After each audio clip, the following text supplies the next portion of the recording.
মৃত্যুর মুখের দরজা থেকে একদম ফিরে এসেছিলেন তিনি, সেদিন থেকে বাংলার মানুষ তার উপরে আস্থা জ্ঞাপন করেছিলেন যে আপসীর নেত্রী, কোনো মতেই তিনি সিপিএম এর সাথে কম্প্রোমাইজ করবেন না। কিন্তু লক্ষ লক্ষ মানুষ আগের দিন রাত্রিরে কলকাতায় চলে এসেছে এবং রানী রাসমণির দিন থেকে গুলি চালানো এবং টিয়ার গ্যাসের আওয়াজ আসছে এবং তখন উন্মত্ত জনতা ছত্রভঙ্গ হয়ে তারা আমাদের জমায়েতের দিকে কিছু মানুষ দৌড়ে আসছেন, কিছু মানুষ দক্ষিণ কলকাতার দিকে পালিয়ে যাচ্ছেন। কালো প্যান্ট সাদা জামা পরে তারা গুলি চালাতে চালাতে আসছে। তখন ওই যে বসে থাকা মানুষ প্রাণ বাঁচাতে তখন তারা ছত্রভঙ্গ, যার নির্বিচারে টিয়ার গ্যাস চলছে। দেখছি তার মাথা মুখটা পুরো লাল হয়ে যাচ্ছে রক্তে, অর্থাৎ সে লুটিয়ে পড়লো মাটিতে। পরে জানলাম মুরারি চক্রবর্তী পাতিপুকুরে আমার সাথেই মিছিলে গেল, আমার ঘনিষ্ঠ সহকর্মী, তার রগে গুলি লেগেছে। কারণটা ছিল যে জ্যোতি বসু তৎকালীন বাংলার মুখ্যমন্ত্রী, তিনি প্রতিদিন মহাকারণ থেকে 12:30টার সময় বেরিয়ে রেস্ট নিতে যান, লাঞ্চ করে 4:30টার সময় তিনি রাইটার্স বিল্ডিংয়ে ফিরে আসেন, প্রশাসনিক ভবনে ফিরে আসেন। তার তিনি যান হচ্ছে ওই মেয়র রোড ধরে, রেড রোড ধরে দক্ষিণ কলকাতা, তার সল্টলেকের ইন্দিরা ভবনে তিনি যান। ওনার রাস্তা খালি করার জন্য ওই মেয়র রোডে লাঠিচার্জ, গুলি চালানো স্টার্ট হয় এবং এটাই ওই শহীদদের আত্মার প্রতি সবথেকে বড় সম্মান, যে তাদের আত্মত্যাগের দিনতেই দল তার সারা বছরের কর্মসূচি ঘোষণা করে। এটা একমাত্র মমতা ব্যানার্জির পক্ষেই সম্ভব, তিনি এই কাজটি করেন প্রতি মাসে। এই যে গণহত্যা, একটি গণতান্ত্রিক ব্যবস্থায় এই গণহত্যা হতে পারে, স্বাধীনতা আন্দোলনের সময় এইরকম ধরনের মর্মান্তিক ঘটনার বহু নিদর্শন আমরা ইতিহাসে পড়েছি, কিন্তু সেটা চোখে দেখতে হবে, এই ধারণাটা আমার কোনোদিন হয়নি। 21শে জুলাই শহীদ দিবস, জননেত্রী মমতা বন্দ্যোপাধ্যায়ের গণতন্ত্র বাঁচানোর লড়াইয়ের আর এক অবিস্মরণীয় অধ্যায়। আজ আমরা এই পর্বে কথা বলবো এমন একজনের সাথে, যিনি শুধুমাত্র একটি দলীয় নেতৃত্ব নন, এই 21শে জুলাইয়ের মর্মান্তিক দিনের সাক্ষী, এই সংগ্রাম, এই আন্দোলনের অন্যতম শরিক। আজ তার মুখ থেকে আমরা জেনে নেব 21শে জুলাইয়ের দিনের কিছু অজানা গল্প, আত্মত্যাগের আখ্যান এবং তার সাথে সাথে তার 21শে জুলাই সম্বন্ধে উপলব্ধি। নমস্কার, আমি প্রিয়দর্শিনী। আজকে পর্বে আমাদের সাথে আছেন কলকাতার উপমহানাগরিক কাশীপুর বেলগাছিয়া অঞ্চলের বিধায়ক তথা একদা যুব নেতা, যিনি 21শে জুলাইয়ে এই আন্দোলনে শরিক হয়েছিলেন, শ্রী অতীন ঘোষ। সামনেই 32তম 21শে জুলাই, আপনার উপলব্ধি। ভারতবর্ষের স্বাধীনোত্তর ভারতবর্ষে 1993 21শে জুলাই একটি মর্মান্তিক অধ্যায় এবং স্বাধীনোত্তর ভারতবর্ষে প্রথম জেনোসাইড, গণহত্যা। একটি রাজপথে একটি গণ আন্দোলনে, শান্তিপূর্ণ গণ আন্দোলনে প্রায় 14 জন মানুষকে গুলি করে হত্যা করা হয়েছিল। তার মধ্যে একজনের পরিচয় আজও আমরা পাইনি। 13 জনের যারা পরিচয় পেয়েছে তারা সক্রিয় তৎকালীন অবিভক্ত কংগ্রেসের যুব সংগঠনের কর্মী, এবং সেই ঘটনার স্মৃতি আজও আমাদেরকে হাতড়ে বেড়ায়। কারণ এই মর্মান্তিক ভয়ঙ্কর গণহত্যা আমরা চোখে দেখেছিলাম এবং সেই গণহত্যার সংগঠিত মার্ক্সবাদী কমিউনিস্ট পার্টি এবং তার পুলিশ এবং তার ক্যাডার বাহিনী, তাদের আক্রমণে যে ঘটনা ঘটেছিল ভারতবর্ষের রাজনৈতিক ইতিহাসে একটি কলঙ্কময় অধ্যায়। এবং তার ফলস্বরূপ মার্ক্সবাদী কমিউনিস্ট পার্টিকে ক্ষমতা থেকে সরে যেতে হয়েছিল। কারণ মমতা বন্দ্যোপাধ্যায়ের নেতৃত্বে এই যে গণ আন্দোলন, যা কংগ্রেসের মধ্যে থেকে এই আন্দোলনটা আমাদের করতে হয়েছিল, কারণ সেই সময় রাজনৈতিক পরিস্থিতি ছিল ভিন্ন। কেন্দ্রে কংগ্রেস সরকার, রাজ্যে বামফ্রন্ট বা সিপিএমের সরকার। কংগ্রেসের তৎকালীন যারা নেতৃবৃন্দ, তাদের মধ্যে একটি সমঝোতা মার্ক্সবাদী কমিউনিস্ট পার্টির সাথে হয়েছিল, যে জন্য সাধারণ মানুষ তৎকালীন কংগ্রেস নেতাদের তরমুজ বলতেন, অর্থাৎ ভেতরটা লাল আর বাইরেটা সবুজ। দিল্লি এবং রাজ্য কংগ্রেসের মধ্যে একটা সিপিএমের সাথে বোঝাপড়া ছিল যে দিল্লিতে কংগ্রেস সরকার সংকটে পড়লে মার্ক্সবাদী কমিউনিস্ট পার্টি, তাদের বামফ্রন্টের শরিকরা, তারা সরকারকে সমর্থন দেবেন। এবং আরেকটি ছিল যে পশ্চিমবঙ্গের কংগ্রেস নেতারা, তারা মার্ক্সবাদী কমিউনিস্ট পার্টির সাথে সমঝোতা করে নানান সুযোগ সুবিধা নিয়ে এখানে কংগ্রেসকে, বিরোধী রাজনৈতিক দলের প্রধান জায়গাটা দখল করে রাখবেন, যাতে অন্য কেউ জায়গা নিয়ে মার্ক্সবাদী কমিউনিস্ট পার্টির সরকারকে বিব্রত করতে না পারেন। এই একটি গোপন সমঝোতার বিরুদ্ধে একমাত্র সোচ্চার নেত্রী ছিলেন মমতা বন্দ্যোপাধ্যায়, যাকে মানুষ বিশ্বাস করতেন। কারণ 1990 সালের মার্ক্সবাদী কমিউনিস্ট পার্টির হাতে আক্রান্ত হয়ে মৃত্যুর মুখের দরজা থেকে একদম ফিরে এসেছিলেন তিনি। সেদিন থেকে বাংলার মানুষ তার উপরে আস্থা জ্ঞাপন করেছিলেন যে আপসীর নেত্রী, কোনো মতেই তিনি সিপিএমের সাথে কম্প্রোমাইজ করবেন না। মমতা ব্যানার্জি তৎকালীন যুব কংগ্রেসের সভানেত্রী ছিলেন, যুব শাখার সভাপতি ছিলেন কংগ্রেসের। আমরা যুব কংগ্রেসের রাজ্য কমিটির পদাধিকারী ছিলাম। মমতা বন্দ্যোপাধ্যায়কে সামনে রেখে আমরা স্বপ্ন দেখতাম যে মার্ক্সবাদী কমিউনিস্ট পার্টিকে আমরা ক্ষমতা থেকে সরাবো। যদিও কংগ্রেসের নেতারা, কংগ্রেসের অনেক মানুষই এবং সাধারণ মানুষই বিশ্বাস করতে পারতেন না এই সমঝোতা, যে গোপন সমঝোতার কারণে মার্ক্সবাদী কমিউনিস্ট পার্টিকে ক্ষমতা থেকে সরানো যাবে। কিন্তু অক্লান্ত পরিশ্রমী এবং নজিরবিহীনভাবে সারা বাংলার গ্রামে গঞ্জে চষে বেরিয়েছিলেন বর্তমান মাননীয় মুখ্যমন্ত্রী, বাংলার মুখ্যমন্ত্রী তৎকালীন আপসীন সংগ্রামী নেত্রী মমতা বন্দ্যোপাধ্যায়। তার নেতৃত্বে যুব কংগ্রেসের কর্মীরা তারা সিপিএমের বিরুদ্ধে আপসীন লড়াই সংগ্রামে অবিরত ছিল। এই 21শে জুলাই প্রেক্ষাপটটা কিন্তু তার 1 বছর আগে থেকে তৈরি হয়েছিল, যখন 1992 সালে প্রদেশ কংগ্রেস সভাপতি নির্বাচন হয়। প্রদেশ কংগ্রেস সভাপতি নির্বাচনে আমরা মমতা ব্যানার্জিকে প্রার্থী করেছিলাম। আমি তখন প্রদেশ কংগ্রেস কমিটির সদস্য ছিলাম, এআইসিসি মেম্বার এবং পিসিসি মেম্বার আমরা ছিলাম। এআইসিসি মেম্বার এবং পিসিসি মেম্বাররা মিলে মেজরিটি মেম্বাররা তারা মমতা ব্যানার্জিকে সভাপতি নির্বাচিত করেছিলেন, কিন্তু দিল্লির নির্দেশে কারচুপি করে মমতা ব্যানার্জিকে পরাজিত করা হয় ভোটে। অর্থাৎ কংগ্রেসের নেতৃত্ব যদি মমতা ব্যানার্জির হাতে না যায়, তাহলে যে গোপন ষড়যন্ত্র, সেই ষড়যন্ত্রটা ব্যর্থ হবে। সেই কারণে আমরা ওই দিনই রাত্রে ওই নির্বাচন ক্ষেত্র থেকে মহারাষ্ট্র নির্বাচনে নির্বাচন হয়েছিল দক্ষিণ কলকাতায়, সেখান থেকে বেরিয়ে গিয়ে বর্তমান যিনি সভাপতি সুব্রত বক্সী তার পাড়ায়, সেখানে আমরা একটি ম্যারেজ হাউসে, বিয়ে বাড়িতে বসে আমরা সেদিন থেকেই আওয়াজ উঠেছিল যে আলাদা দল করতে হবে।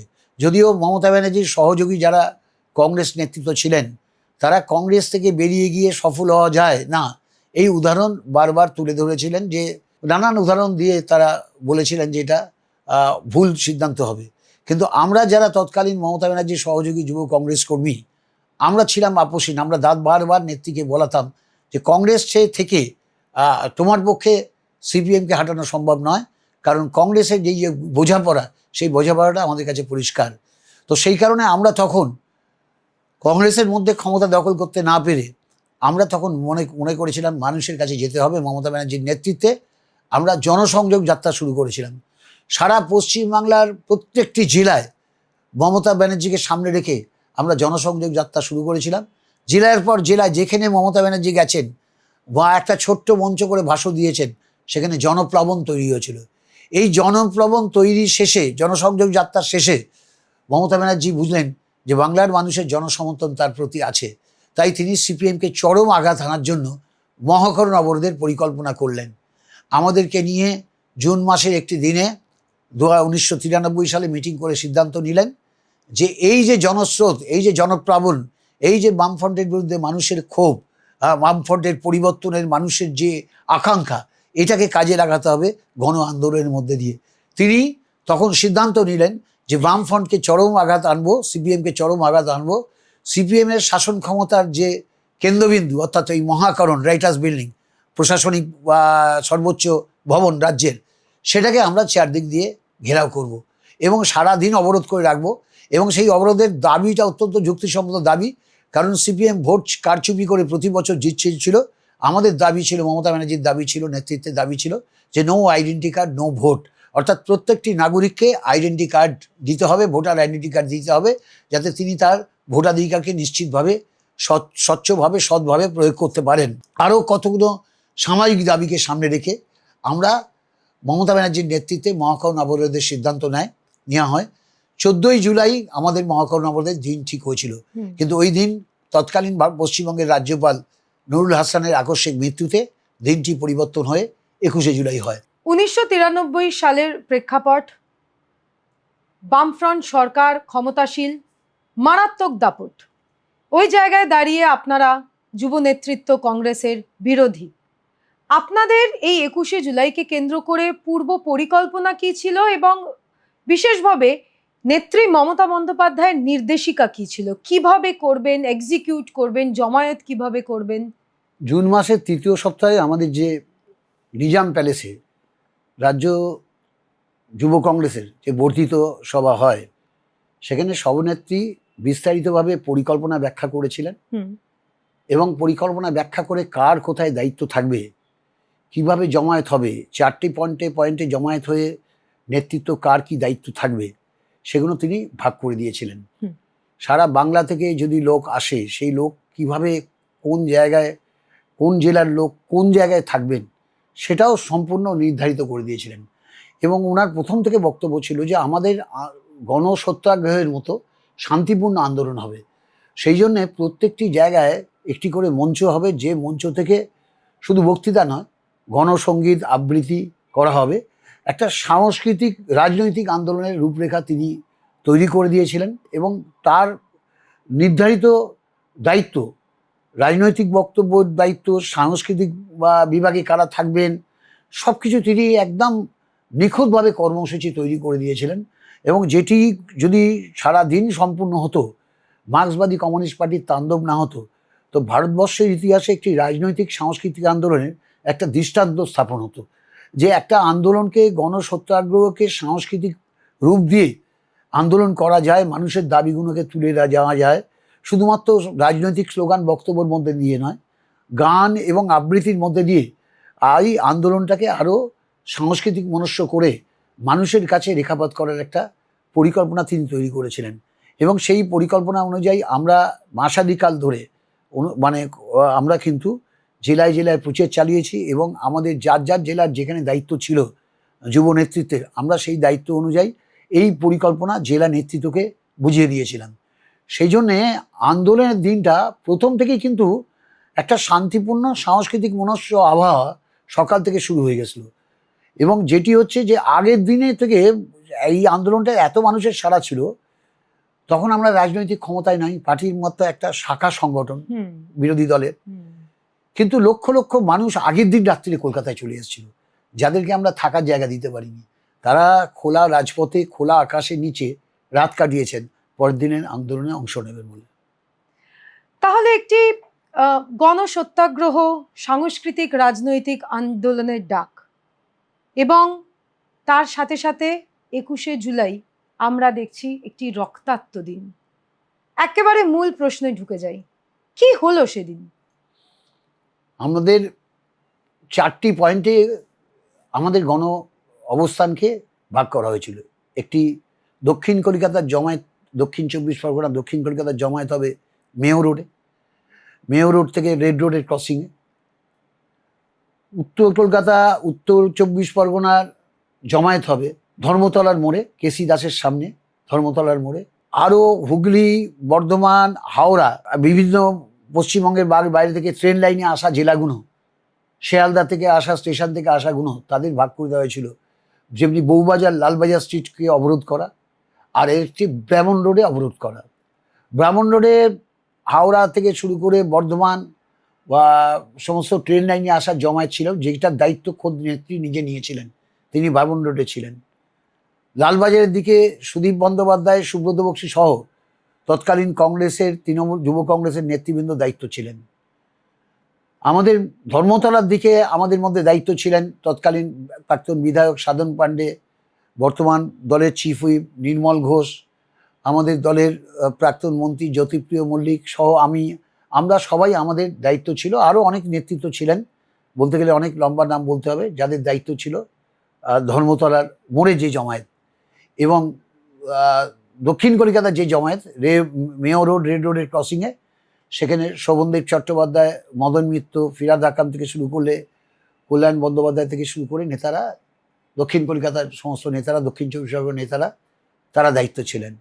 সকালবেলা আমাদের প্রত্যেকটি অঞ্চল থেকে সকাল 9টার মধ্যে মিছিল স্টার্ট করার কথা বলা হয়েছিল, এবং একটা নেত্রীর কঠোর নির্দেশ ছিল যে যার যেখানে জমায়েতে দায়িত্ব, তিনি ঘুরে ঘুরে জমায়েত দেখতে যাবেন না, কোথায় কি জমায়েতে আছে, কে দায়িত্বে আছে, কোথায় কি ঘটছে, যতক্ষণ পর্যন্ত আমার নির্দেশ না আসবে, যার যেখানে দায়িত্ব সেই দায়িত্ব কঠোরভাবে পালন করতে হবে। আমি যেন না শুনি যে যার যেখানে দায়িত্ব সেই জায়গা ছেড়ে তিনি অন্য জায়গায় গেছেন। একটা আমাদের প্রবণতা থাকে যে বিভিন্ন জায়গায় গিয়ে মঞ্চে ঘুরে ঘুরে বেড়ানো, সেটাকে তিনি রেস্ট্রিক্টেড করেছিলেন। এবং সেই কারণে আমরা যারা শ্যামবাজারের থেকে বিশাল একটা, তখন শ্যামবাজার যে জমায়েতটা হয়েছিল উত্তর কলকাতা, শুধু উত্তর নয়, উত্তর 24 পরগনা, ব্যারাকপুর, শিলচর, শিল্পাঞ্চল, রাজারহাট, দমদম, সমস্ত অঞ্চল থেকে মানুষ এসেছিলেন। প্রায় লক্ষাধিক মানুষের মিছিল নিয়ে আমরা যখন বেলা 10টা সাড়ে 10টার সময় পৌঁছলাম ধর্মতলার মোড়ে, তখন কিন্তু ধর্মতলার মোড়ে ওদিকে রানী রাসমণি রোডের মোড় থেকে শুরু করে এদিকে সিএসসি পর্যন্ত শুধু কালো মাথায় ভর্তি, মানে আমাদের মিছিল ঢুকতে না পেরে মিছিলের অর্ধেক মানুষ ধর্মতলা স্ট্রিটের উপর জায়গা নিলেন। ফলে আমি যখন মঞ্চে উঠলাম তখন দেখলাম যে পশ্চিম দিকে সিএসসি ছাড়িয়ে আমাদের বেন্টিং স্ট্রিট পর্যন্ত মানুষের কালো মাথা, দক্ষিণ দিকে রানী রাসমণির হাট পর্যন্ত কালো মাথা, কালো পিচ কালো মাথায় ঢেকে গেছে, আর ধর্মতলা স্ট্রিট থেকে এদিকে জ্যোতিষ সিনেমা পর্যন্ত শুধু কালো মানুষের মাথা। প্রায় লক্ষাধিকের মানুষের বেশি জমায়েত ধর্মতলায় ছিল। এবং আমরা তখন খবর পাচ্ছি যে বিভিন্ন সংবাদ মাধ্যমের সংবাদকর্মীদের কাছ থেকে যে মেয়র রোডেও একই অবস্থা, ব্যাবন রোডেও একই অবস্থা, লালবাজারেও একই অবস্থা, চারদিক দিয়ে মহাকরণ অবরুদ্ধ এবং প্রত্যেকটি জায়গায় অবরোধ চলছে শান্তিপূর্ণ। গান হচ্ছে, গণসঙ্গীত হচ্ছে, আবৃত্তি হচ্ছে, মাঝে মাঝে মানুষরা বক্তব্য রাখছেন, একটা স্বতঃস্ফূর্ত অভিযান চলছিল। আচ্ছা, কিন্তু সেই সময় মোবাইল ফোন ছিল না, সেই সময় এত আমাদের হাতে এখন নিউজ যে এত সহজলভ্য ছিল না। ঠিক কখন আপনারা জানতে পারলেন, উপলব্ধি করতে পারলেন যে এই আন্দোলন আর শান্তিপূর্ণ নেই, এখন আস্তে আস্তে মানুষের লাশ পড়া শুরু হয়ে গেছে? আমরা মঞ্চটা শ্যামবাজার ধর্মতলার যে মঞ্চ, সেই মঞ্চ থেকে কেসি দাসের সামনে এসপ্ল্যানেডের মুখে, সেখান থেকে আমরা মারে মারে বক্তার নাম অ্যানাউন্স করছি, গান হচ্ছে, স্বতঃস্ফূর্তভাবে জনসাধারণ যারা উপস্থিত আছেন তারা রেসপন্স করছেন, একটা সুন্দর পরিবেশে একটা সভা হচ্ছে। সেই সময় আমরা হঠাৎ লক্ষ্য করলাম মঞ্চ থেকে, সেই মুহূর্তে লক্ষ্য করলাম যে রানী রাসমণি, অর্থাৎ দক্ষিণ দিক থেকে রানী রাসমণির দিক থেকে একটা বিরাট জনতা ছুটে ছত্রভঙ্গ হয়ে, তারা কেউ চৌরঙ্গির দিকে, দক্ষিণ কলকাতার দিকে যাচ্ছে, বিড়লা প্ল্যানেটেরিয়ামের দিকে, কেউ ছুটে আমাদের যে জমায়েতের উপর আসছে, আমরা বুঝতে পারছি না।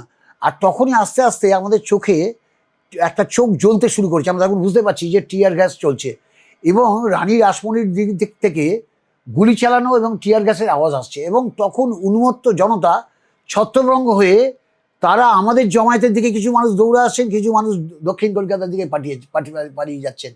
আমরা কিংকর্ত বিমূঢ় হয়ে গেছি। মাইক থেকে বারবার অ্যানাউন্স করছে শান্ত হবার, কিন্তু মাইক থেকে পরিষ্কার দেখতে পাচ্ছি দক্ষিণ দিকে তাকিয়ে যে পুলিশ ফায়ার করতে করতে এগিয়ে আসছে এবং কালো প্যান্ট সাদা জামা পরা সিভিল ড্রেসে, তাদের হাতে রিভলভার আছে, তারা গুলি করতে করতে আসছে। তারা কে ছিল?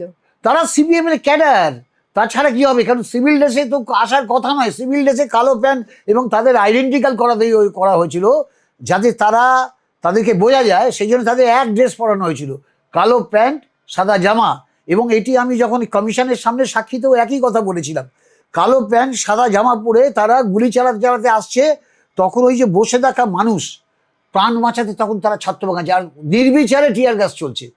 এবং তখন এই লক্ষাধিক মানুষ তারা উত্তর দিকে ধেয়ে পালাচ্ছে, ওদিকে রানী রাসমণি থেকে যারা এসছেন তারাও আসছেন, এরাও আসছেন, বহু মানুষ রাস্তায় লুটিয়ে পড়ছেন, বহু মানুষের বুঝতে পারছি গুলি লেগেছে, রাজপথ তখন ইতিমধ্যে রক্তাক্ত হতে শুরু করেছে। আমরা মাইক থেকে পায়ের নিচে মারার কথা, না, হাঁটুর নিচে মারার আমি কথা, যেটা বলছি যে মাইকতে আমরা বারবার ঘোষণা করছি, এইদিকে হঠাৎ দেখছি যে মঞ্চ লক্ষ্য করে গুলি চলছে, মঞ্চর পেছনে যে পর্দা আছে, কাপড় আছে, সেই তা ফুটো হয়ে বেরিয়ে যাচ্ছে। তখন আমাদের সহকর্মীরা তারা নেতাদের জোর করে মঞ্চ থেকে নামাচ্ছেন, কারণ যে কোনো সময় নেতৃবৃন্দ যারা ছিলেন গুলিবদ্ধ হতে পারেন। কিন্তু আমি তখনও মাইক নিয়ে শেষ চেষ্টা করছি, বারবার বলছি আপনারা শান্তিপূর্ণ মিটিংয়ে কেন গুলি চালাচ্ছেন, আর কর্মীদের বলছি শান্ত হন, আপনারা দিক বিদিক শূন্য হয়ে দৌড়বেন না, তাতে আরও আঘাত লাগার সম্ভাবনা আছে। কিন্তু কোনো জায়গায় শুনছে না। মঞ্চ থেকে দেখছি যে একটি ছেলে, পরে জানলাম সে আমাদের পাতিপুকুরের মুরারি চক্রবর্তী, সেই চোখে জল দেওয়ার জন্য তখনকার দিনের পুরনো ব্রিটিশ আমলের জলের কল, সিংহদুয়ার মুখ দেওয়া জলের কল, গোল লোহার কল ছিল, সেই লোল কলের সামনে ওই ছেলেটি চোখের জলে ঝাপটা দিচ্ছে, স্টেট থেকে প্রায় 100 মিটার দূরে। ন্যাচারালি ছেলেটাকে আইডেন্টিফাই করতে পারছি না কে, সেই ছেলেটা জলে দিচ্ছে। হঠাৎ দেখছি তার মাথা মুখটা পুরো লাল হয়ে যাচ্ছে রক্তে, অর্থাৎ সে লুটিয়ে পড়লো মাটিতে। পরে জানলাম মুরারি চক্রবর্তী পাতিপুকুরে আমার সাথেই মিছিলে গেল, আমার ঘনিষ্ঠ সহকর্মী, তার রগে গুলি লেগেছে। তো এইরকম অবস্থায় যখন ছত্রভঙ্গ মানুষ লুটিয়ে পড়ে আছে, তখন আমাকে কিছু আমার সহকর্মী ধাক্কা দিয়ে মঞ্চ থেকে নামাচ্ছে, কারণ তখন ওদের লক্ষ্য মঞ্চ লক্ষ্য করে গুলি করা। মঞ্চ থেকে নেবে আমি এসপ্ল্যানেডের মুখে দাঁড়িয়ে পুলিশের যারা যে সমস্ত বড় কর্তা ছিলেন, যাদের আমি চিনি, তাদের কাছে গিয়ে হাতে পায়ে হাত জোড় করছি যে আপনি থামান, আমাদের ছেলেগুলোকে বাঁচান, যারা আহত হয়েছে তাদের হসপিটালে পাঠান। কিন্তু তাদের কেউ কেউ নির্বাক, আর কেউ কেউ একদম উত্তেজিতভাবে আমাকে লাঠিচার্জ করে বলছে যে আপনি এখান থেকে পালান, নালে মেরে দেবো। কেউ কেউ রিভলভার উঠিয়ে বলছে মেরে দেবো। তখন ওইখানেই দাঁড়িয়ে সহকর্মীদের সাথে আলোচনা করে যে আমি ইমিডিয়েট আমাদের নিয়ারেস্ট হসপিটাল মেডিকেল কলেজে পৌঁছতে হবে, এবং কর্মীদের আমরা নির্দেশ দিয়েছি স্টেজে দাঁড়িয়েই যে যাকে যাকে পারো কাঁধে করে তুলে নিয়ে তোমরা মেডিকেল কলেজে পৌঁছো, কারণ আমাদের ইমিডিয়েট ট্রিটমেন্ট দিতে হবে, এসএসকেএমের দিকে যাবে না। ঠিক 1:45 থেকে এই মানে ছত্রভঙ্গ করা শুরু হয়েছিল গুলি করে মার দিয়ে। কারণটা ছিল যে জ্যোতি বসু তৎকালীন বাংলার মুখ্যমন্ত্রী, তিনি প্রতিদিন মহাকারণ থেকে 12:30টার সময় বেরিয়ে রেস্ট নিতে যান, মেসেজ দিতে যান, রেস্ট নিতে যান, লাঞ্চ করে 4:30টার সময় তিনি রাইটার্স বিল্ডিংয়ে ফিরে আসেন, প্রশাসনিক ভবনে ফিরে আসেন। তিনি যান হচ্ছে ওই মেয়ো রোড ধরে, রেড রোড ধরে দক্ষিণ কলকাতা, তার সল্টলেকের ইন্দিরা ভবনে তিনি যান। ওনার রাস্তা খালি করার জন্য ওই মেয়ো রোডে লাঠিচার্জ গুলি চালানো স্টার্ট হয়, ওখান থেকে শুরু হয়। ইতিমধ্যেই ব্রাহ্মণ রোডেও আমরা খবর পাই, যখন মেডিকেল কলেজের দিকে যাচ্ছি তখন শুনে গেছিলাম যে ব্রাহ্মণ রোডের ওখানে মমতা ব্যানার্জি গুরুতর আহত হয়েছেন পুলিশের লাঠিচার্জে, তাকে গুলি করার চেষ্টা হয়েছিল, এবং সেখান থেকে তাকে সাংবাদিকরা উদ্ধার করে তাকে নিয়ে যান। আমি মেডিকেল কলেজে যখন গিয়ে পৌঁছলাম, অন্য কোথার কথা বলতে পারবো না, মেডিকেল কলেজে তখন 1000-2 কর্মী, উত্তেজিত কর্মী, আর ইমার্জেন্সির ভেতরে প্রায় 60 থেকে 70 জন কাতরাচ্ছে। খবর পেয়েছি যে 3টে মৃতদেহ হসপিটালে এসছে। মারাত্মক এক দিন। এই অবস্থায় প্রশাসনের কি ভূমিকা ছিল, পুলিশের কি ভূমিকা ছিল? বুদ্ধদেব ভট্টাচার্য তৎকালীন পুলিশের স্বরাষ্ট্রমন্ত্রী, তার নির্দেশে পুলিশের ভূমিকা অত্যন্ত জঘন্যতম ছিল। এবং পরের দিন আমরা সংবাদপত্রে দেখেছিলাম যে তৎকালীন পুলিশ কমিশনার তিনি ট্রিগার হ্যাপি এই ব্যাখ্যা দিয়েছিলেন। তো পুলিশের সেদিনকে যতগুলো আহত মানুষ, নিহত মানুষের ডেড বডি ছাড়া পুলিশ কাউকে হসপিটালে নিয়ে আসেনি, কারণ পুলিশ চেয়েছিল, প্রশাসনের এরকম নির্দেশ ছিল, যারা আহত হয়েছে তারা যাতে রাস্তায় পড়ে মারা যায়। আমাদের কর্মীরা তারা আহতদের তুলে তুলে কেউ এসএসকেএম হসপিটালে, কাউকে বা আমাদের মেডিকেল কলেজে, কাউকে নীলরতন সরকার হসপিটালে বা তাদের নিয়ে যাওয়া হয়। তো পুলিশের প্রশাসনের ভূমিকা অত্যন্ত জঘন্যতম ছিল সেদিনকে। কিন্তু আমরা সেদিনকে মেডিকেল কলেজে কিন্তু তৎকালীন পুলিশের এক অ্যাসিস্ট্যান্ট কমিশনারকে আমরা বাঁচিয়েছিলাম, আমরা কয়েকজন মিলে বাঁচিয়েছিলাম। কারণ ওই অ্যাসিস্ট্যান্ট কমিশনার যখন বিরাট পুলিশ বাহিনী নিয়ে মেডিকেল কলেজে পৌঁছন, কারণ যুব কংগ্রেস কর্মীরা মেডিকেল কলেজে জমায়েত হয়েছেন, তাদের চিকিৎসা হচ্ছে ওখানে, তো তার উদ্দেশ্য ছিল যে চিকিৎসা ব্যবস্থাটাকেও ভেস্তে দেওয়া। আচ্ছা, তখন কিন্তু আমাদের দলের যে কর্মীরা যারা মেডিকেল কলেজের এমার্জেন্সি থেকে বেরিয়ে মেডিকেল কলেজের এমার্জেন্সির সামনে অবস্থান করছিলেন, তারা ওই অফিসারকে দেখে ক্ষিপ্ত হয়ে যান, কারণ তারাও অনেকে ওই অফিসারকে নিজেকে গুলি চালাতে দেখেছেন। সেই দেখে উন্মত্ত জনতা তাকে মারতে যায়, এবং তাকে যখন আক্রমণ করে তার সাথে যে পুলিশ বাহিনী ছিল তারাও ভয় পেয়ে পিছিয়ে যায়, কিন্তু সে পুরোপুরি মবড হয়ে যায় আমাদের লোকেদের কর্মীদের দ্বারা। কিন্তু আমি তখন আমার সিক্স সেন্স কাজ করলো, যদি এখানে আমাদের কর্মীরা পিটিয়ে মারে তাহলে সেই মুহূর্তে বড় পুলিশ বাহিনী এসে সবাইকে আমাদের হসপিটাল থেকে বার করে দেবে, কোনো চিকিৎসা হবে না, যারা আহত অবস্থায় আছে তারা মারা যাবে।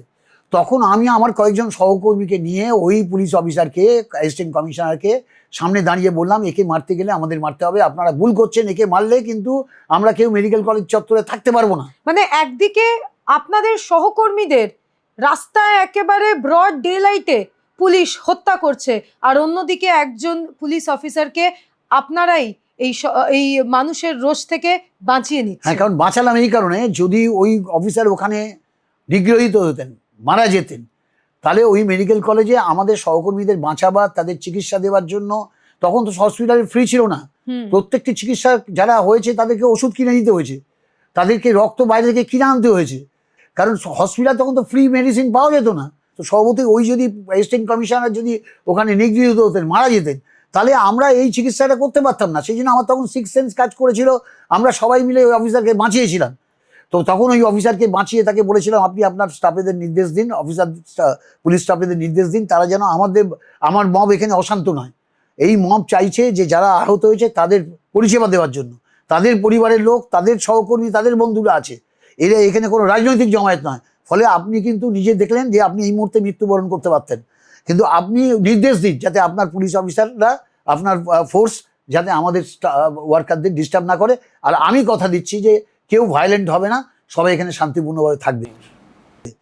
তো তাই পর পরিবেশ শান্তপূর্ণ হয়েছে। ইতিমধ্যেই আমাদের উপর আবার নির্দেশ হলো, উডল্যান্ড হসপিটাল থেকে জ্ঞান ফেরার পর মমতা ব্যানার্জি প্রথম নির্দেশ দিলেন, আমাদের কাছে নির্দেশ পাঠালেন বিভিন্ন হসপিটালে লোক পাঠিয়ে এবং মোটর বাইক দিয়ে লোক পাঠিয়ে এবং হসপিটালের যে ফোন সেখানে এমার্জেন্সি ল্যান্ডলাইনে ফোন করে যে বহু মানুষ নিখোঁজ, বহু মানুষকে সহকর্মীকে পাওয়া যাচ্ছে না, চারদিকে কান্নার রোল, তোমরা যাও সমস্ত হসপিটালে গিয়ে দরকার হলে মর্গের মধ্যে ঢুকে পরিবারের লোককে নিয়ে লাশ আইডেন্টিফাই করাও।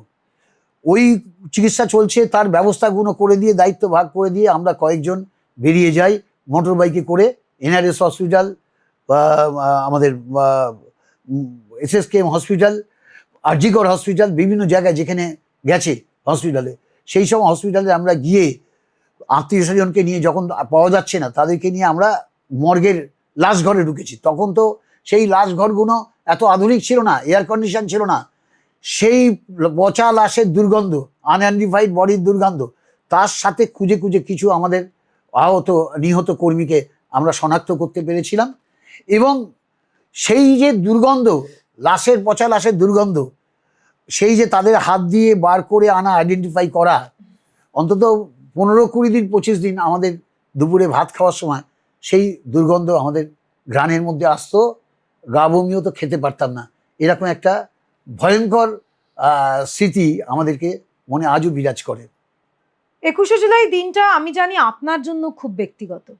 3 জন আপনারই সহকর্মী যারা পায়ে হেঁটে কাঁধে কাঁধ মিলিয়ে আপনার সাথে শ্যামবাজারের মিছিলে হেঁটেছিলেন, তাদের আপনি হারিয়েছেন। আমরা শ্যামবাজার থেকে যে মিছিল করেছিলাম, আমার 3 ঘনিষ্ঠ সহকর্মী যারা উত্তর কলকাতায় আমাদের সাথে একসাথে যুব কংগ্রেস করতো, একজন সদ্য তরুণ বন্দন দাস, মাত্র 19 বছর প্লাস, হয়তো 20 বছর বয়স হবে, আর বাকি বিশ্বনাথ 35 বছরের ছেলে, মোরারিও 27-28 বছরের ছেলে। এরা শ্যামবাজার থেকে শুধু নয়, বিভিন্ন কর্মসূচিতে আমার সাথেই মিছিলে যেত। আমার নলিন সরকার স্ট্রিটের 11 নম্বর ওয়ার্ডের যে অফিস, সেখানে এসে বসতো, মানে খুবই পরিচিত, খুবই ঘনিষ্ঠ ছিল। তো আমাদের যে জমায়েত, সেই মিছিলে ওরা গিয়েছিল শ্যামবাজার থেকে পায়ে হেঁটে। আমরা 2 জনকে নিহত অবস্থায় হসপিটালে পেয়েছিলাম, একজন মুরারি চক্রবর্তী, একজন বিশ্বনাথ রায়, আর বন্ধন কিন্তু বেঁচে ছিল। আমরা বন্ধনেরকে যখন অপারেশনের ব্যবস্থা করলাম, রাত্রি তখন 10টার সময় বন্ধনের অপারেশন হলো, কিন্তু ওর অপারেশন করার জন্য বেডে তুলে যখন ওর গুলি বার করেছে, 303 গুলি ওর জাঙেতে লেগেছিল, 303 গুলি। তো ওকে যখন অপারেশন করা হচ্ছে তখন বললেন যে ও নেগেটিভ ব্লাড রাখবে। তো আমাদের ওখানে যত লোক ছিল, আমরা এমার্জেন্সি মাইকে অ্যানাউন্স করে কারোর ও নেগেটিভ ব্লাড আমরা পেলাম না। তখন এই মেডিকেল কলেজের কিছু স্টাফ আমাকে বলল যে দেখুন, প্রধানমন্ত্রী, মুখ্যমন্ত্রী, রাজ্যপাল, এদের জন্য রিজার্ভ ব্লাড রাখা আছে পাশের বিল্ডিংয়ে, দেখুন আপনি যদি উদ্ধার করতে পারেন। তো আমাদের তখন কাছে কোনো অপশান ছিল না, আমরা নিয়ম কানুন ভেঙে ওই ঘরে গিয়ে তালা ভেঙে ও নেগেটিভ ব্লাড ওই স্বাস্থ্যকর্মীর সাহায্যে বার করে নিয়ে এসে বন্ধনের অপারেশন করলাম। বন্ধনের জ্ঞান ফিরে গেল। জ্ঞান ফিরে আমি বন্ধনকে জিজ্ঞেস করলাম, বন্ধন कैसा है? বলো দাদা ঠিক হ্যায়। তো ওর মৃত্যু হলো রাত্রি 12টার সময়। আমি একবারের জন্য বাড়িতে এসেছি, কারণ আমার তখন আমার এলাকা হাতিবাগান অঞ্চলে রোডের কাছে যে আমি গুলিবিদ্ধ হয়েছি। তো হাতিবাগান অঞ্চলে বিভিন্ন জায়গায় অবরোধ, বাড়িতে কান্নার রোল। তো এরকম অবস্থায় আমি একবারের জন্য বাড়িতে আসি। বাড়িতে যখন আসি, বাড়ির ল্যান্ডলাইনে আমাকে সুপারিনটেন্ডেন্ট আমার নম্বর নিয়েছিলেন, উনি ফোন করে জানালেন বন্ধন মারা গেছে।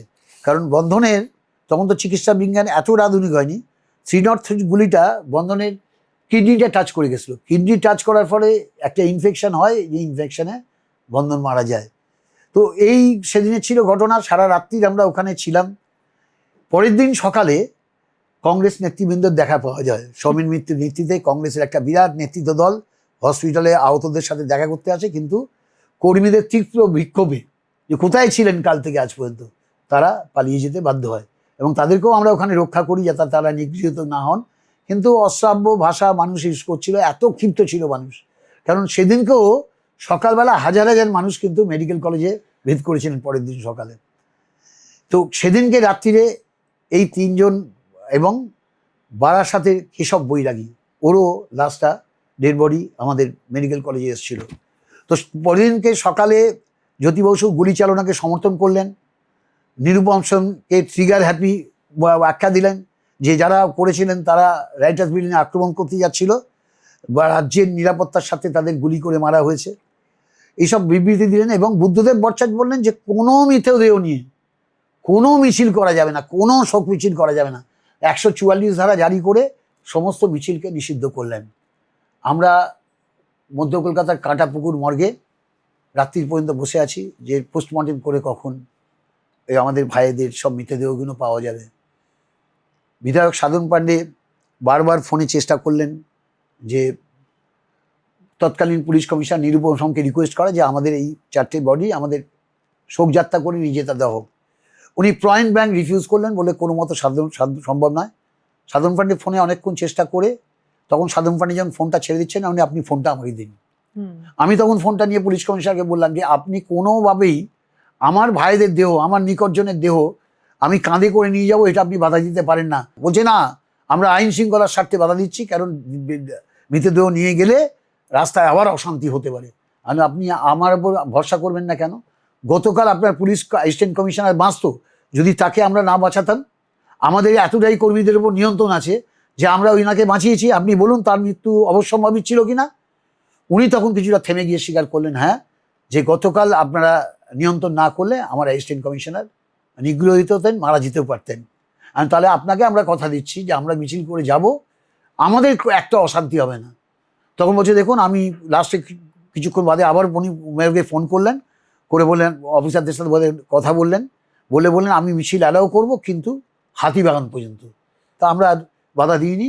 যে 14টি যেমন নিহত হয়েছিলেন, তার মধ্যে একজনের পরিচয় পাইনি, তাকে পরে আনআইডেন্টিফাইড বডি নিয়ম অনুযায়ী যতদিন বাদে পোড়ানো হয় পুড়িয়ে দেওয়া হয়েছে। এই 13 জনের মধ্যে এই 4 জনকে নিয়ে কিন্তু আমরা শোকযাত্রা করতে পেরেছিলাম। সেটাই আমাদের সেই সময় রাজনৈতিক একটা অধিকারবোধ, এবং আমাদের যে সহকর্মী যাদেরকে আমরা হারিয়েছি তাদের আত্মার প্রতি আমরা সম্মান জানাতে পেরেছিলাম। মমতা বন্দ্যোপাধ্যায়ের এই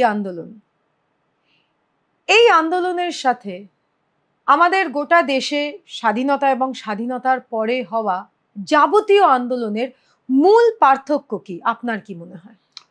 মূল পার্থক্য হচ্ছে যে আমাদের দেশের একটা ট্র্যাজিক পরিণতি হচ্ছে যে আমরা স্বাধীনতা আন্দোলনও দেখেছি, স্বাধীনতা সংগ্রাম আন্দোলনে যারা অংশ নিয়েছিলেন, কোটি কোটি মানুষ অংশ নিয়েছিলেন, এবং জেলায় জেলায় রাজ্যে রাজ্যে তাদের পরিচিতি ছিল, কিন্তু অনেকেই তাদের মধ্যে স্বাধীনতা আন্দোলনের পর আর্থিক অভাবে ভুগেছেন, অনাহারে দিন কাটিয়েছেন, এবং মর্মান্তিক পরিণতি হিসেবে অনাহারে তাদের মৃত্যু ঘটেছে। এরকম অসংখ্য নিদর্শন আমরা স্বাধীনতা আন্দোলন, স্বাধীনতা সংগ্রামীদের ক্ষেত্রে দেখেছি। আমরা দেশে অনেক আন্দোলন হয়েছে।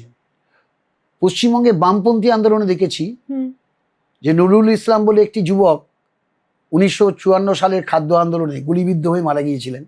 এই নুরুল ইসলামের খাদ্য আন্দোলনের শহীদকে সামনে রেখে মার্ক্সবাদী কমিউনিস্ট পার্টি 77 সালে ক্ষমতায় আসেন। আর 1988 সালের 14ই আগস্ট সকালে দেখা যায়, আনন্দবাজার পত্রিকায় বেরোয়, যে নুরুল ইসলামের মা হাতে অ্যালুমিনিয়ামের থালা নিয়ে ভিক্ষা করছেন, তখন বামফ্রন্ট সরকার ক্ষমতায়। ভাবা যায়।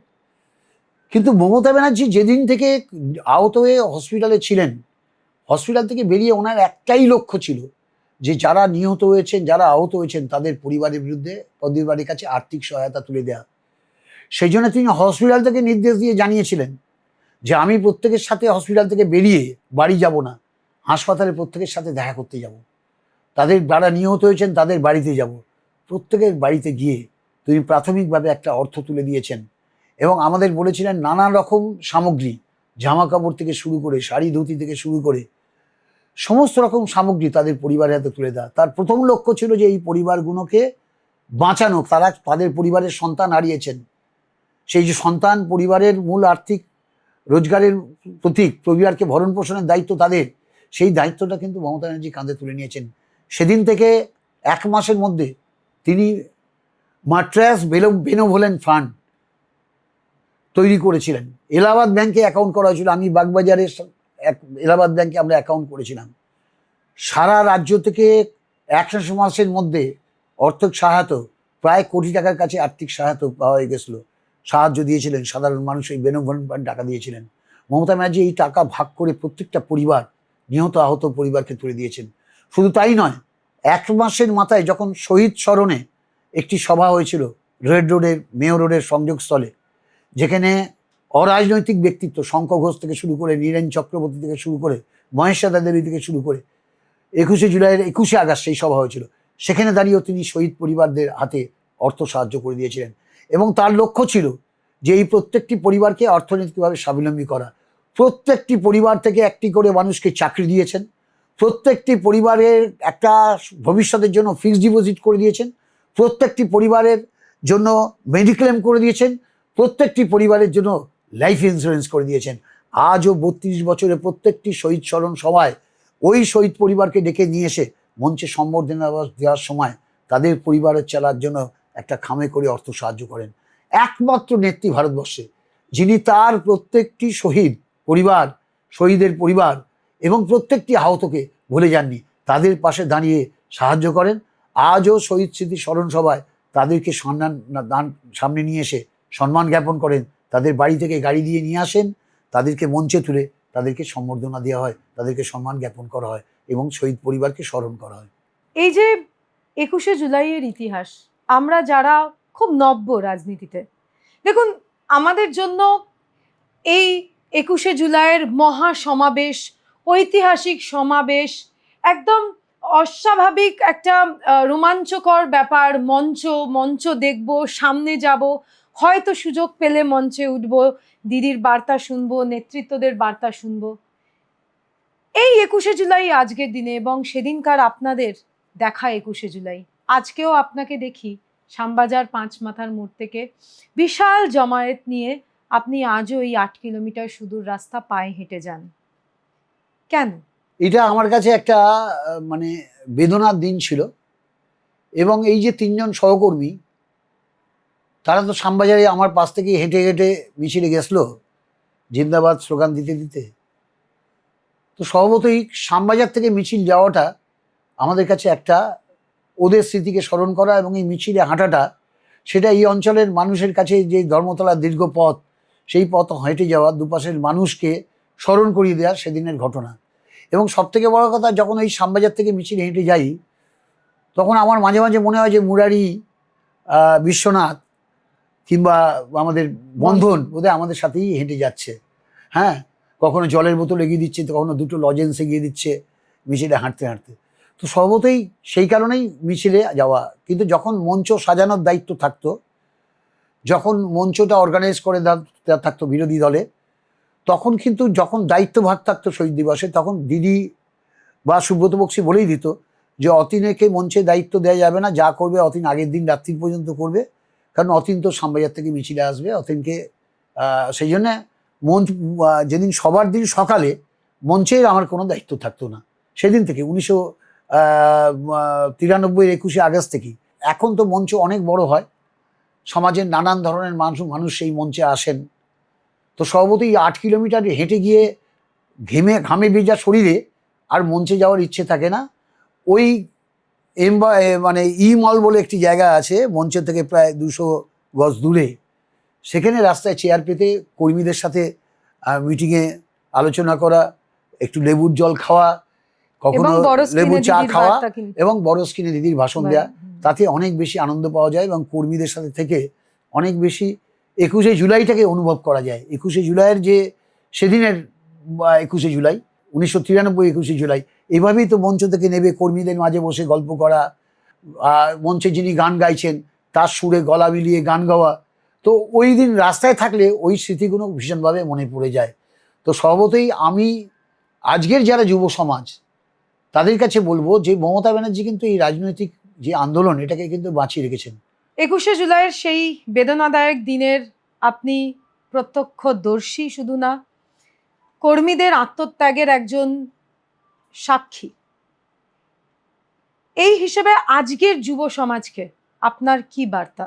দেখো, প্রথম হচ্ছে যে 1993 21শে জুলাইয়ের পর থেকে মাননীয় নেত্রী জননেত্রী মমতা বন্দ্যোপাধ্যায় এই যে রাজনৈতিক সংগ্রাম, এই আত্মত্যাগ, সেটি রাজনৈতিক আন্দোলনের কর্মসূচির মধ্যে দিয়ে প্রতি বছর জীবন্ত করে রাখেন।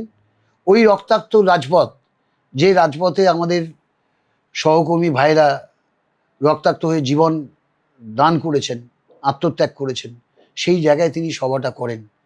এবং সেই জায়গায় সভা করে যখন আমরা বিরোধী দলে ছিলাম, পরবর্তীকালে তৃণমূল কংগ্রেস 1998 সালে গঠিত হয়েছে 1 জানুয়ারি, তখন থেকে তিনি বারবার বিরোধী দলে থাকার সময় সারা বছরের রাজনৈতিক কর্মসূচি ঘোষণা করতেন, রাজনৈতিক সংগ্রামের পথ দিক নির্দেশ করতেন শহীদ স্মরণ করে। কারণ তারা তো সেটাই চেয়েছিলেন। তাদের যে দাবিগুলো ছিল সেই দাবিগুলোকেই সামনে রেখে রাজনৈতিক সংগ্রাম কিন্তু তিনি বিরোধী দলে থাকাকালীন 2010 পর্যন্ত চালিয়ে গেছেন। 2011 সালে যখন ক্ষমতা এলাম, তখন তার উপর যৌথ দায়িত্ব পড়ল। একটি হচ্ছে দলকে রাজনৈতিক কর্মসূচির মধ্যে দিয়ে সংগঠিত রাখা, অপরদিকে রাজ্য সরকারের যে জনমুখী কর্মসূচি সেগুলো কর্মীদের মাধ্যমে মানুষের কাছে পৌঁছে দেওয়া, ভবিষ্যৎ রাজনৈতিক সরকারের যে গণমুখী উন্নয়নমুখী কর্মসূচি সেটি যে বিস্তারিতভাবে ব্যাখ্যা করা, কর্মীদের কাছে জানানো, এবং আগামী 1 বছর সরকার বা দল কিভাবে চলবে, কোন পথে চলবে, কি আন্দোলন করবে, তার রূপরেখা তিনি তৈরি করে দেন এই সভাটায়। এবং এটাই ওই শহীদদের আত্মার প্রতি সবথেকে বড় সম্মান, যে তাদের আত্মত্যাগের দিনতেই দল তার সারা বছরের কর্মসূচি ঘোষণা করে। এটা একমাত্র মমতা ব্যানার্জির পক্ষেই সম্ভব, তিনি এই কাজটি করেন প্রতিমঞ্চে। বর্তমান যুব সমাজকে ভাবতে হবে যে আমাদের দল ক্ষমতায় এসছে একটা আত্মত্যাগের মধ্যে দিয়ে, আত্মবলিদানের মধ্যে দিয়ে। যেমনি আমরা স্বাধীনতা সংগ্রামের কথা বলতে গেলে বলি আত্মবলিদানের মধ্যে দিয়ে স্বাধীনতা সংগ্রাম এসছে, ঠিক তেমনি পশ্চিমবঙ্গে মা মাটি মানুষের সরকার প্রতিষ্ঠিত হয়েছে আত্মবলিদানের মধ্যেও। সেই সমস্ত আত্মত্যাগী দলের কর্মীদের কথা আজকের দিন আমরা যদি স্মরণ করে আমরা ভবিষ্যতের পথ চলি, তাহলে আমাদের দরকার হচ্ছে আত্মশুদ্ধি। যে মনে রাখতে হবে যে আমরা যে কাজটা করতে যাচ্ছি, আমরা যে ক্ষমতা উপভোগ করছি, আমরা যে স্বাচ্ছন্দ্য উপভোগ করছি, এটা তাদের আত্মত্যাগের মধ্যে পেয়েছি। ফলে আজকের যুব সমাজের নৈতিক চরিত্র গঠনে ওই আত্মত্যাগের কথা স্মরণ করলেই নৈতিকতা সামনে আসবে, স্বচ্ছতা সামনে আসবে, মানসিকতা বদল হবে এবং আমরা ভবিষ্যতের পথে চলতে পারবো। শেষ করব একটা খুব গুরুত্বপূর্ণ প্রশ্নের সাথে। মমতা বন্দ্যোপাধ্যায়ের 1993 সালের 21শে জুলাইয়ের লড়াই, গণতন্ত্র বাঁচানোর লড়াই, সংবিধান বাঁচানোর লড়াই, নো আইডেন্টিটি কার্ড, নো ভোটের লড়াই, এবং কাট টু আজকের দিন, প্রেজেন্ট ডে। আজকের দিনেও কিন্তু ফাঁসিবাদী শক্তির বিরুদ্ধে মমতা বন্দ্যোপাধ্যায়কে, তৃণমূল কংগ্রেস দলকে এবং আমাদের প্রত্যেকটি কর্মীকে কিন্তু লড়ে যেতে হচ্ছে। আপনার কি বক্তব্য? অ্যাকচুয়ালি বর্তমানে ভারতবর্ষ গণতান্ত্রিক পরিকাঠামো ভীষণ সংকটের মধ্যে আবার পড়েছে। 2014 সাল থেকে উগ্র হিন্দুবাদী যে দলটি, যে ফ্যাসিবাদী শক্তি যারা ক্ষমতায় এসছেন, তারা গণতন্ত্রের কণ্ঠরোধ করে দলকে একনায়কতন্ত্রের দিকে সরকারিরা দেশকে নিয়ে যাওয়ার চেষ্টা করছেন। সরকারের সমস্ত প্রশাসনিক ক্ষমতাকে ব্যবহার করে, সমস্ত প্রশাসনিক ক্ষমতাকে ব্যবহার করে তারা এটি করছেন এবং জাতিগতভাবে, ধর্মগতভাবে বিভাজন ঘটিয়ে সমাজের বিভিন্ন স্তরে একটি অস্থিরতা তৈরি করছেন, যে অস্থিরতার মধ্যে দিয়ে কিছু মানুষকে ভাবতে বাধ্য করছেন যে আমরা সংগঠিত হলে বাকিরা সরে যাক, কিন্তু আমরাই আসল। এর বিরুদ্ধে সারা ভারতবর্ষ জুড়ে যে আন্দোলন হচ্ছে তার নেতৃত্ব দিচ্ছেন মমতা বন্দ্যোপাধ্যায়। সারা ভারতবর্ষে আপামর রাজনৈতিক দল, কিছু সুযোগ সন্ধানী দল বাদ দিয়ে সবাই কিন্তু মমতা ব্যানার্জির নেতৃত্ব বিরোধী দলগুলো মেনে নিয়েছেন। মমতা ব্যানার্জি আজকের দিনে দাঁড়িয়ে গণতান্ত্রিক কাঠামোকে বাঁচানোর জন্যে সবথেকে বড় লড়াইয়ের সবথেকে বড় সৈনিক, অগ্রণী সৈনিক।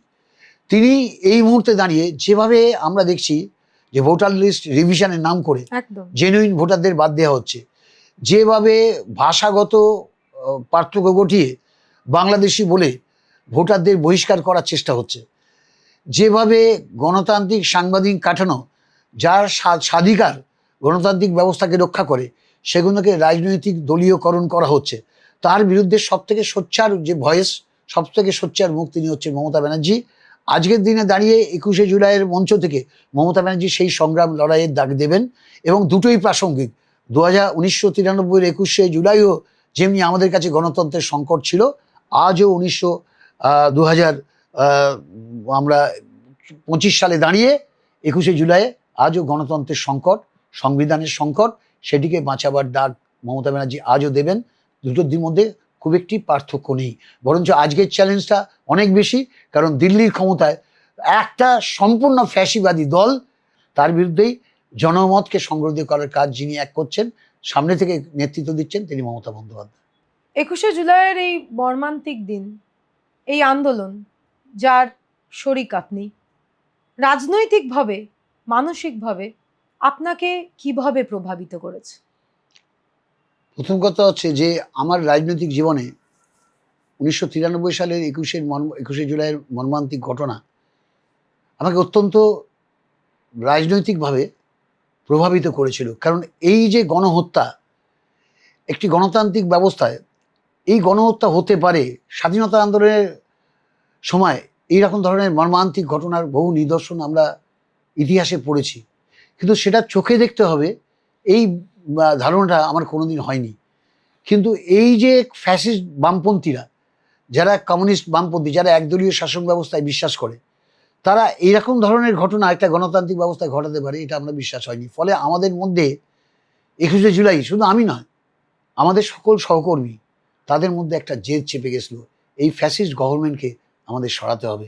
সেই জেদটা আমাদের নেত্রী আমাদের মধ্যে সংক্রামিত করেছিলেন। তিনি লড়াইয়ের ক্ষেত্র প্রস্তুত করতে আমাদের জেলায় জেলায় পাঠিয়ে দিয়েছিলেন। আমাদের ব্যাগ গোছানো থাকতো, সপ্তাহে 4 দিন পরিবার ছেড়ে আমরা গ্রামে গঞ্জে জেলায় গিয়ে ঘুরে বেড়াতাম, দলকে সংগঠিত করতাম। মার্ক্সবাদী কমিউনিস্ট পার্টির বিরুদ্ধে মানুষকে সংগঠিত করা, মমতা ব্যানার্জির সভাগুলো সংগঠিত করতে জনমত তৈরি করা, সেগুলো আমরা করেছিলাম। ফলে এই যে জেদটা তৈরি হয়েছিল, ওই 21শে জুলাই আমাদের মনে এই জেদটা তৈরি করেছিল যে সিপিএমকে হারাতে গেলে আমরা সর্বস্ব ত্যাগ করব। পরিবার, ব্যক্তিগত জীবনের স্বাচ্ছন্দ্য ওটা পরে, সেকেন্ডলি, কিন্তু প্রথম আমাদের কাছে নৈতিক কর্তব্য, সিপিএমকে তাড়াতে গেলে আমাদের আরও বেশি মানুষের জন্য কাজ করতে হবে, আরও বেশি মানুষের কাছে পৌঁছতে হবে। মমতা ব্যানার্জি তো অক্লান্ত পরিশ্রম ছিলেন, ফলে তাকে দেখে অনুপ্রাণিত হয়ে আমরা সারা বছর ধরে নিজেরা নিয়োজিত থাকতাম। সারা বছরে ব্যক্তিগত জীবনের আনন্দ সব কিছু আমরা ত্যাগ করেছিলাম, সেই আন্দোলনে সামিল হয়েছিলাম। আমি নয়, আমার মতো লক্ষ লক্ষ তৃণমূল কংগ্রেস কর্মী, তৃণমূল কংগ্রেস জাতীয়তাবাদী কর্মী মমতা ব্যানার্জির আহ্বানে নিজেদের নিয়োজিত করেছিলেন। আমি গ্রামে গঞ্জে গিয়ে দেখেছি কি ত্যাগ আমাদের ছেলেদের, অনেকে নিজের জমি বিক্রি করে, নিজের বাড়ি বিক্রি করে সভা অর্গানাইজ করেছেন। এই ত্যাগগুলো আমাদের আরও উদ্বুদ্ধ করেছে যে গ্রামের দুর্গম প্রান্তরে থেকে জীবন বা মৃত্যুর দরজায় দাঁড়িয়ে যদি আমাদের কর্মীরা এতটা ত্যাগ স্বীকার করতে পারে, আমাদের কর্মীরা শহরের রাস্তায় দাঁড়িয়ে জীবন দিতে পারে, তাহলে আমরা কেন করব না? এটাকে আমাকে অনুপ্রাণিত করেছিল, আমার মধ্যে জেদ তৈরি হয়েছিল। আমি আরও বেশি নিজেকে রাজনৈতিক কর্মী হিসেবে সংগঠিত করে মার্ক্সবাদী কমিউনিস্ট পার্টির অপশাসনে একজন অগ্রণী সৈনিক হিসেবে কাজ করেছি। আমরা তৃণমূল কংগ্রেস কর্মী হিসেবে মমতা বন্দ্যোপাধ্যায়ের জীবন যখন পর্যালোচনা করি, আমরা দেখি যে তিনি বিশ্বাস করেন যে অধিকার কখনো কেউ দিয়ে দেয় না, অধিকার ছিনিয়ে আনতে হয়। এবং 21শে জুলাইও সেই আন্দোলন আমাদের নাগরিকত্বের এবং আমাদের ডেমোক্রেটিক অধিকারের একটি আন্দোলন ছিল। তার পরবর্তীতে আমরা দেখেছি সম্প্রতিকালে যে কেন্দ্রের যে বৈমাতৃসুলভ অ্যাটিটিউড আমাদের রাজ্যের প্রতি, 100 দিনের টাকা আটকে দেওয়া, নানান খাতে নানান রকম টাকা আটকে দেওয়া, সেই আন্দোলনকেও কিন্তু দিল্লির বুকে আঁচড়ে ফেলেছিল আমাদের দলের অধিনায়ক শ্রী অভিষেক বন্দ্যোপাধ্যায়। কোথাও গিয়ে কি আপনার মনে হয়েছে যে এই যে 21শে জুলাই 1993 সালে আমাদের মধ্যে যে জেদটা ইনডক্ট্রিনেট হয়েছিল, সেটাই হচ্ছে এই পরবর্তীকালের আন্দোলনের এক প্রতিফলন? আমাদের পরবর্তী প্রজন্মের নেতা হচ্ছে অভিষেক বন্দ্যোপাধ্যায়। তিনি দলের নেতৃত্বে আসার পর থেকে দল একটা সংগঠিত রূপ নিয়েছে, যেটি আমি 2021 সালে বিধানসভা নির্বাচনে, পৌরসভা নির্বাচনে অনুভব করেছি। যে দলকে বর্তমান যুগের সময় উপযোগী করে দলকে পরিচালিত করা, সেটি আমাদের এই যুব অধিনায়কের কৃতিত্ব। তিনি সেই কাজটি করেছেন এবং সর্বোপরি আন্দোলনকে কিভাবে অধিকার আদায়ের জায়গায় নিয়ে যেতে হয়, তিনি দিল্লির বুকে এবং কলকাতার রাজপথে নেবে প্রমাণ করেছেন। আজকে আমরা সাফল্য দেখতে পাচ্ছি যে 100 দিনের টাকা বাধ্য হয়েছেন, দিল্লি 100 দিনের টাকা দিতে বাধ্য হচ্ছেন, যদিও নানা কারসাজি তারা করার চেষ্টা করছেন এখনো, কিন্তু তারা ঘোষণা করতে বাধ্য হয়েছেন যে আমরা এই টাকা দেব, বিশেষ করে সুপ্রিম কোর্টের জাজমেন্টের পর। এবং এই সুপ্রিম কোর্টের জাজমেন্টের জায়গায় এই আন্দোলনটা গিয়ে পৌঁছেছিল, এই অভিমতটা সুপ্রিম কোর্ট দিতে বাধ্য হয়েছিলেন অভিষেক বন্দ্যোপাধ্যায়ের যুক্তিসঙ্গত আন্দোলনের মধ্যে দিয়ে।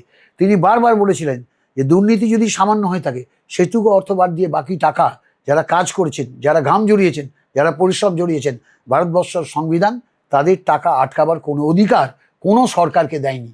তো স্বভাবতই আজকে দিল্লিতে যে বৈমাতৃসুলভ আচরণ, সেই বৈমাতৃসুলভ আচরণের বিরুদ্ধে অভিষেক বন্দ্যোপাধ্যায় নিজে নেতৃত্ব দিয়ে মমতা ব্যানার্জির আশীর্বাদকে সঙ্গে নিয়ে তিনি যে সংগঠিত আন্দোলন করেছিলেন, দিল্লিতে গিয়ে ধর্ণা অবস্থান, আমরা সেখানে পার্টিসিপেট করেছিলাম এবং কলকাতায় ধর্ণা হয়েছিল। এবং এই ধর্ণা নিয়ে অনেক রাজনৈতিক দল, বিরোধী দল তারা কটাক্ষ করলেও আজকে তারা বুঝতে পারছেন যে অভিষেক বন্দ্যোপাধ্যায়ের নেতৃত্বে এই আন্দোলনের সাফল্যটা কোন জায়গায়। আজকে এই পর্বে আমরা 21শে জুলাই সম্বন্ধে অনেক অজানা কিছু জেনে নিলাম, এবং 21শে জুলাই যে শুধুমাত্র একটি ঐতিহাসিক মহাসভা নয়, এর পেছনে যে একটি বেদনাদায়ক ইতিহাসও আছে, সেটা শুনেও কোথাও গিয়ে সত্যি কথা বলতে রক্ত গরম হয়ে উঠল। তাই আপনাকে অনেক অনেক ধন্যবাদ। আজকে আপনি আপনার খুব বিজি শিডিউল থেকে সময় বের করে আমাদের এই বহুমূল্য কিছু কথা আমাদের দর্শকদের জন্য তুলে ধরেছেন। আপনারই কাছ থেকে আমরা সকলকে আহ্বান জানাতে চাই যে এই রক্তাক্ত প্রাঙ্গণে, ধর্মতলার একদা রক্তাক্ত প্রাঙ্গণে চলুন আমরা সকলেই একত্রিত হয়ে উপস্থিত হই এবং শহীদ তর্পণে শরিক হই। আসলে 21শে জুলাই জাতীয়তাবাদী আন্দোলনের স্বাধীনোত্তর ভারতবর্ষে সব থেকে উঁচু মিনার 21শে জুলাই। তো স্বভাবতই 21শে জুলাই শুধুমাত্র তৃণমূল কংগ্রেস কর্মীদের সমাবেশ নয়, সকল জাতীয়তাবাদী চেতনা সম্পন্ন মানুষ যারা গণতান্ত্রিক ব্যবস্থায় বিশ্বাস করেন, স্বৈরাচারের বিরুদ্ধে নিজেদের অভিমতকে ব্যক্ত করেন, এটা তাদের সমাবেশ। এটা আমরা অতীতে এই 31 বছরে যতগুলো সমাবেশ হয়েছে, সেই সমাবেশে আমরা লক্ষ্য করেছি যে বহু সাধারণ মানুষ, জাতীয়তাবাদের চেতনা সম্পন্ন মানুষ, যারা সেদিনের ঘটনা জেনেছেন, দেখেছেন, সেদিনের ঘটনা জেনেছেন, পরবর্তীকালে ইতিহাসে জেনেছেন, তারাও আসেন। তো সর্বতই আমরা দলীয় কর্মীরা আমরা তো যাবই, আমরা পায়ে পায়ে হেঁটে যাব। আমরা যখন যাব তখন আমাদের মুখে যেন চোখের কোণে এক সামান্যতম জল আসে। মনে রাখতে হবে এটা আনন্দ উৎসব নয়, এটা শহীদ তর্পণের মধ্যে দিয়ে কঠিন শপথ নেওয়ার লড়াই। মমতা ব্যানার্জি যে নির্দেশ মঞ্চ থেকে দেবেন, সেই নির্দেশ যাতে আগামী দিনে আমরা গ্রামগঞ্জ প্রান্তরে শহরে প্রত্যেকটি জায়গায় আমরা যেন কঠিনভাবে সেই নির্দেশ পালন করি। কারণ আমাদের এখনও লড়াই শেষ হয়নি, আমাদের সামনে কঠিন লড়াই। যে লড়াইটা এই ফ্যাসিস্ট কেন্দ্রীয় সরকার, যারা ভারতবর্ষের গণতান্ত্রিক ব্যবস্থাকে কুক্ষিগত করতে চাইছেন, যারা গণতান্ত্রিক ব্যবস্থার সমস্ত মূল্যবোধগুলোকে ধ্বংস করতে চাইছেন, তার বিরুদ্ধে আমাদের সংগত লড়াই। শাসন ক্ষমতায় আছি বটে, কিন্তু এই ক্ষমতায় থাকার মধ্যে দিয়ে এই লড়াইয়ের কথা শুধু মানে পথে না নামলে আমরা এটা প্রতিরোধ করতে পারবো না। তাই প্রত্যেককে আগামী দিনে পথে নামার মানসিক প্রস্তুতি নেবেই এই সভাতে আসতে হবে। আমাদের যারা তরুণ প্রজন্ম, ছাত্র যুব, তারাই তো আমাদের লড়াইয়ের অগ্রণী সৈনিক। আর আমাদের যুব অধিনায়ক ওই অভিষেক বন্দ্যোপাধ্যায়, তার নেতৃত্বে আগামী দিনে পার্টিকে সংগঠিত করে এই ফ্যাসিস্ট শক্তির বিরুদ্ধে আমাদের লড়াই অব্যাহত রাখতে হবে। আমাদের অবিসংবাদী নেত্রী মমতা বন্দ্যোপাধ্যায়, তার ছবি, তার কথা, তার চিহ্ন সবকে সামনে নিয়েই আমরা এই লড়াইয়ে এগিয়ে যাব। এবং আমাদের লড়াইয়ে আমরা অতীতেও জিতেছি, আগামী দিনেও জিতব। এই প্রত্যয় আমাদের প্রত্যেকের মনে থাকতে হবে। সেই প্রত্যয় নিয়েই এই সভায় যোগ দিতে হবে। অনেক অনেক ধন্যবাদ আজ আমাদের সাথে থাকার জন্য। আমি প্রিয়দর্শিনী, এবং আজকের এপিসোড যদি আপনাদের ভালো লাগে, please share the word, amplify the truth, subscribe to my channel now. জয় বাংলা।